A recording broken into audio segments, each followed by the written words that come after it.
I'm so thrilled to be with Jason Fox. I've been looking forward to this interview. I feel like you're the perfect kind of like dinner party guest as well, Really? just with all these stories, all your adventures. And so this is basically my version of cornering you at a dinner party, asking you questions. So I just wondered, for the listeners who might not know, how did you first get into kind of the armed forces? Like, did you have some sort of inspiration growing up, or I don't know, like, is there an obvious route in, or did you just want to do it? There was a little bit of inspiration. So my dad was in the Marines, but he left sort of before I ever remember. It obviously, told a few stories here and there. Nothing, didn't really go into much detail at all. But the main reason I did join the military was because I grew up in and around Luton, and I wasn't great at school. I wasn't very academic. I much preferred the outdoors and sport and things like that. So I didn't excel. I didn't get great grades. In fact, my grades were terrible.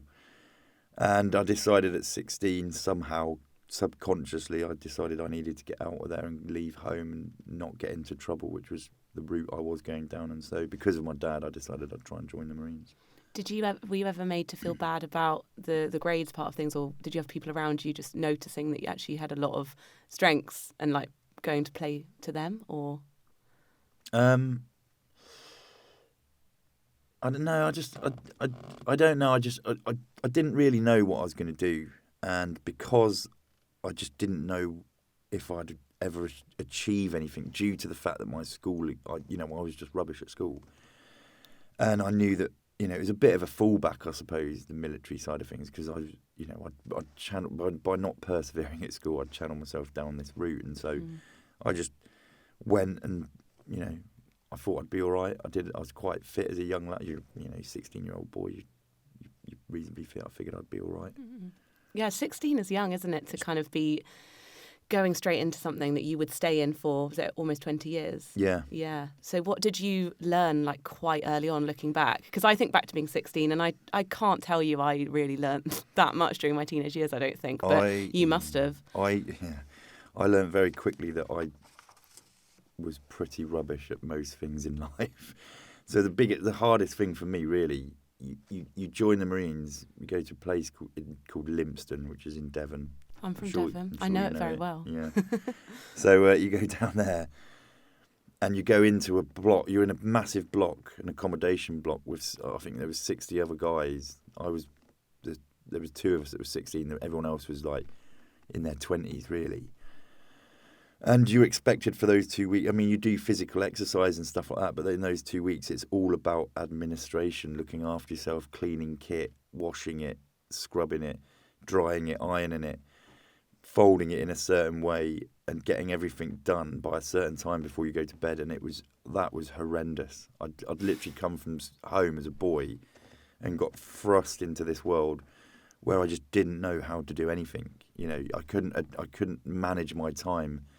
And everyone was going to bed at like 11, 12 o'clock at night, and I was still up at 4, ironing, panicking, and, It's not the first thing I think of when I think of someone going to join the military, to just imagine you all like doing your ironing. It's amazing. It's a mega information overload. You get shown how to do it.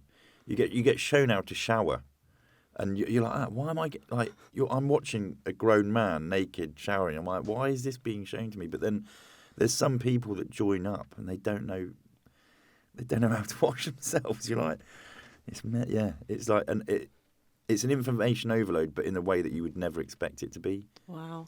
And do you think that's why you do bond so much in that environment? I mean, I know you talk a lot about teamwork, and I can't imagine anything more intense, really, to be honest, than being, completely exposed to all of that stuff and having to probably be quite open with each other. Yeah, I think it does. It formulates a bond right from the beginning, but then also that establishment in Devon is all about training young men to be Royal Marine Commandos, and they have values, and they have they've got things written everywhere called the Commando spirit and the Commando ethos, and there's things like, it's just written down that courage is one of them, determination, unselfishness, and humility in the face of adversity. So it's, they're teaching you to be part of a really good team. And, you just go through that process for however long it takes you. It should take you 30 weeks. I don't think you're taught how to be a good team member, are you? Like, you kind of something you sort of work out, because some people I think are quite good working on their own, but in all areas of life you kind of do need to learn how to be part of a team, don't you, to get on in the world? Yeah, definitely. I mean, there's nearly 9 billion people on the planet now, so I'd say you need to get on with people in some degree just to get through life. But I don't think there's not like a lesson on teamwork. It just sort of I've spoken to friends that take recruits through, and they'll say, sometimes there'll be a group of young men or young people now, group of young people that are going through that process, and within a very short period of time they will be like, "Blah, they've just clicked, they're just really good, they've gelled together, they're a team." Then they'll get other ones, excuse me, you'll get other groups where the instructors, like mates of mine, have turned around and gone, "It's doing my head in." They're just not getting it. They're not bonding, and it takes certain groups of people a little bit longer to grasp it. Or sometimes people just don't get it, and they fall by the wayside because they're not that type of person. Yeah. So it's not like you can't walk into a room, get given a 45-minute presentation, and then badam, you're a team player. Totally. It takes time. It takes work. I feel like it's really crucial, especially in the times we're in, where, I don't know, I think a lot of young people are sold the idea of you can make it on your own, be your own boss, like go and just look after yourself, number one. And actually, there is something to be said for that if you want to run your own business. But at the same time, like, we need to learn how to get on with each other, even, and also when we don't agree.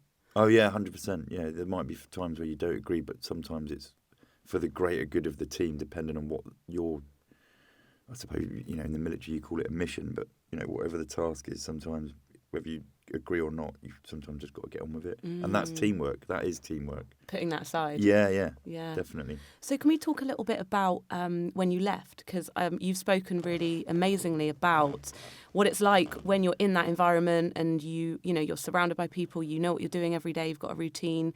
Then suddenly you're not there and you can find it quite isolating. I just wondered if you could talk a little bit about that and how you found support outside of that network you had. It's sort of a long story. I did 20 years in the military. My first 9 years were in the Marines. Didn't really see any combat, which is what I joined up for. It's just what soldiers do.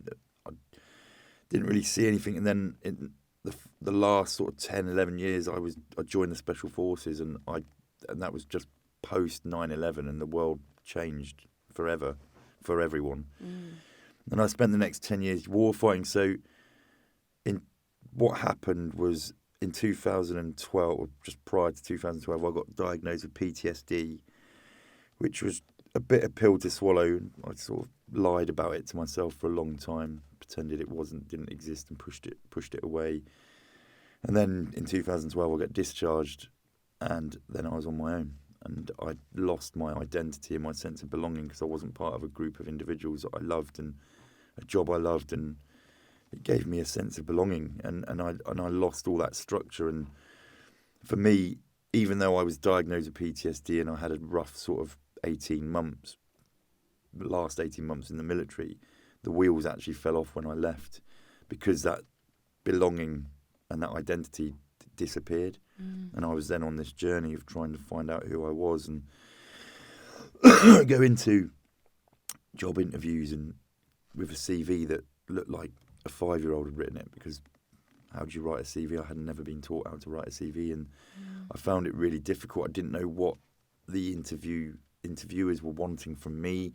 I didn't know what my transferable skills were, and I was getting rejected and knocked back, and it was really, really hard. I can never really remember it properly because it was all a big haze, probably mixed in with my mental health and the fact that I was manoeuvring in a world I absolutely had no idea how to move in. And I found it really difficult, but I was very, very lucky in the fact that I was then put in front of a guy who ran a business, and I spoke to him. I'm sure the interview was utter rubbish, but he said to me, he goes, I'm gonna give you a job.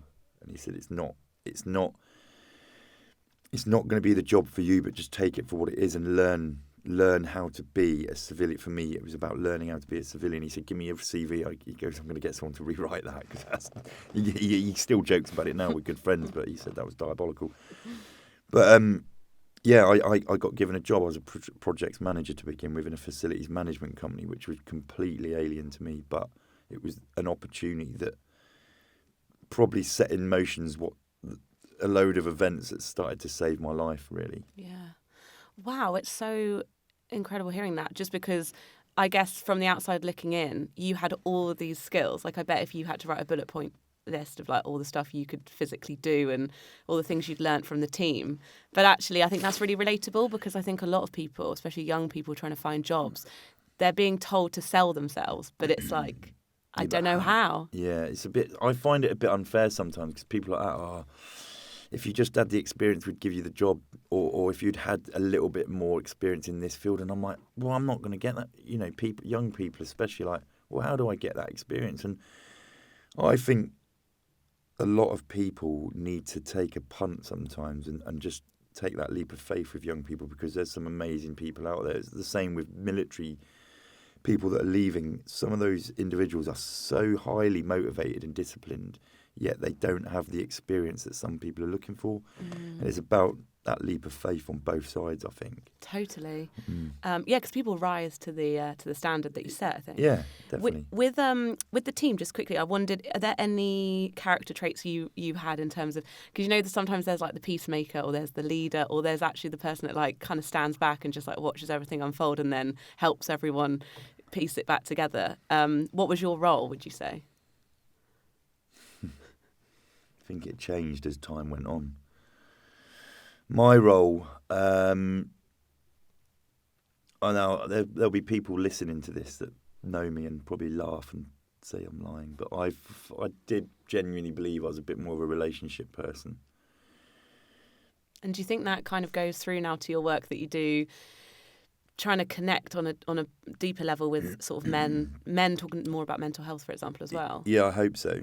I think, you know, that's the space I feel comfortable in, is dealing with relationships, and you know, whether it's conflict management, calming situations down, or just, you know, the first time you meet someone. I like to think, well, that's where I am comfortable. So yeah, I think that's what I'd say. Yeah, I mean, it's hard to talk about yourself sometimes, isn't it? Because it's like, well, I don't know what I'm good at, but I am definitely good at stuff. I wondered if you could talk a little bit about what has been transferable in terms of your career now, because it's really exciting and cool, the stuff you're doing now in terms of like the TV show and the people that almost you're getting people involved in this world that might have no idea about it. The easy thing about this is it's like being in the military again. So I was just like, okay, I can just go back into doing that. The same with like when I did the Narcos series, that going away into dangerous places and trying to get people to get on. That's no different to what I did before. So that's the transferable skill. It's taking hard skills and turning them into soft skills, if that makes sense. And then, so it was. That's an easy part of it, I suppose. But the transferable things, I think, for me is, you know, the discipline's a good one. You know, having the discipline to tell yourself to, you know, get up out of bed. That's just as basic as that. But also time discipline, being able to time manage is a good thing. That's what, you know, good transferable skill. And then essentially the teamwork side of things. Teamwork in itself is a subject on its own. But if you know how to work in a team and know what that looks like, that is an amazingly good transferable skill. Yeah, because I think the idea of pivoting like throughout your career, because I do think we live life in chapters, and it's like you made that sort of turn, and now you've got this whole other career that is really exciting to watch and unfold. But what was the first step in being like, you know, we both know that books don't just like grow out of the ground. That's so hard. Yeah. What was the first sort of step in being like, I kind of want to do more of that over there? So I had that job with this guy who gave me the job, and then it turned out that I hated it, basically. I did learn a lot from it, but it was killing me just doing that job.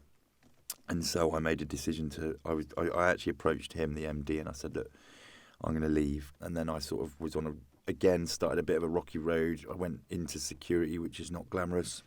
I was bodyguarding, that sort of thing. And bet you saw a lot of things. No, not really, because all the work dried up. Oh. So I went back to doing stuff that everyone thinks that's all you do as an ex-military person.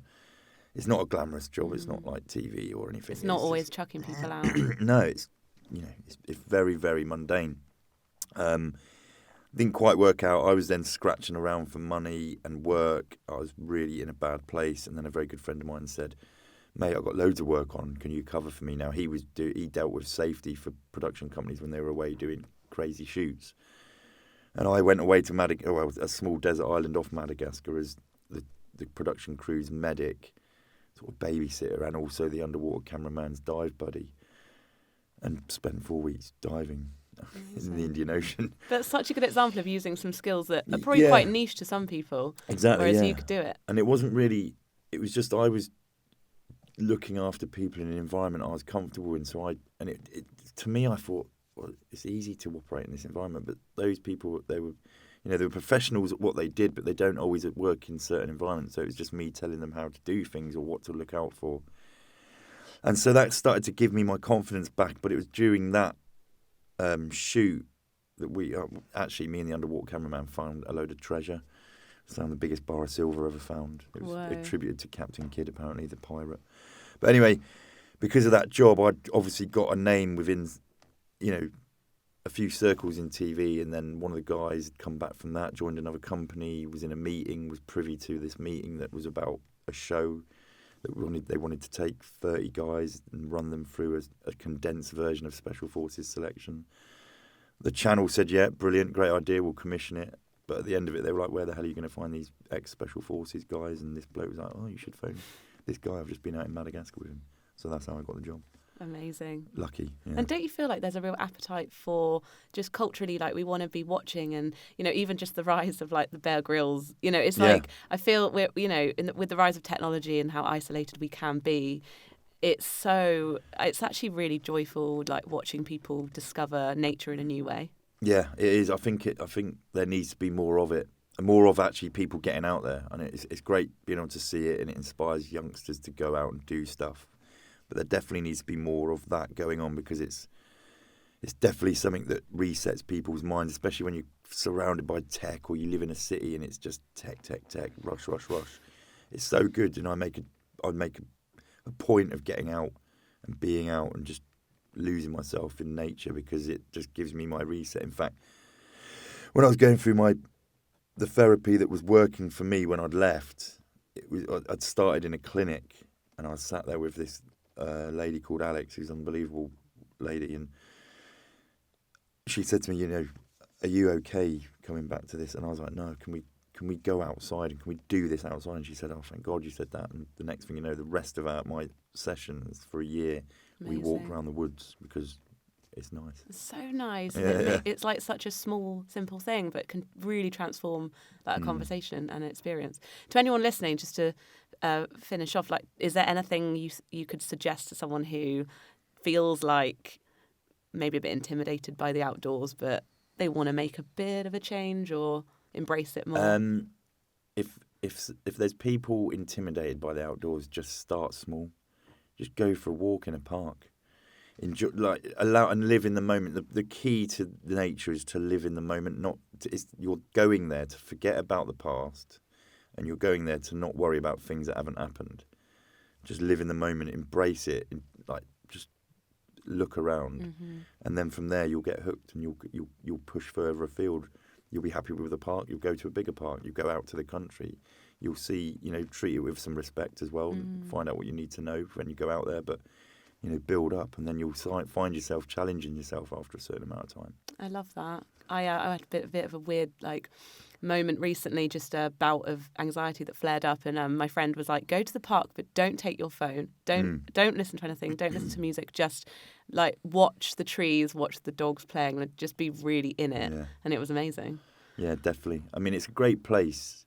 So sometimes I'll wake up, as we all do, because we're human, I'm human, and we naturally sometimes will be in a different place emotionally. We'll be in a mood, or we'll have anxiety, and instead of ignoring it now, I'll sit on the end of my bed and I'll be like, why do I feel like that? And I'll acknowledge it, explore it, find out what is going on inside me, what I need to do, and then after time I'll go out and walk around the park, work out a little bit more. After time it's because I've got to pay a bill, so I'll go and pay the bill. anxiety gone. Yeah, that's amazing. So it's like reflecting and distraction, but Yeah, like yeah, exactly. both work. Yeah. But thank you so much for sharing your backstory and also just what you're doing in terms of talking more about some seriously urgent topics. So No, thanks very much. Thank you. Cheers.